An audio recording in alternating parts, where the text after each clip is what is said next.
ღირება უნდა მოგცეთ აქ ყოფათ იდეულმა, რომ რაც არ უნდა ცოტანი ვიყოთ, რაც არ უნდა მარტო დავრჩეთ.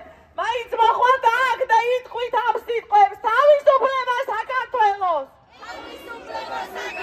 სახლებში ვიზიხართ ისინიც, ვალდებული ხართ გამოხვიდეთ, როცა ჩვენ აღარ ვიქნებით ან ცოცხლები, ან თავისუფლები. უნდა ისმოდეს ამ ქვეყანაში ეს სიტყვები. ძირითბიდი რაივანიშვილის რუსული რეჟიმი.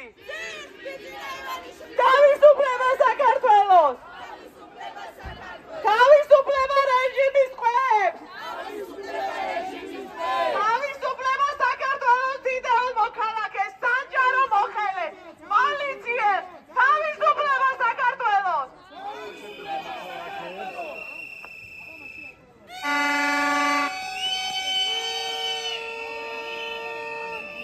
ალეთის მეგობრებო,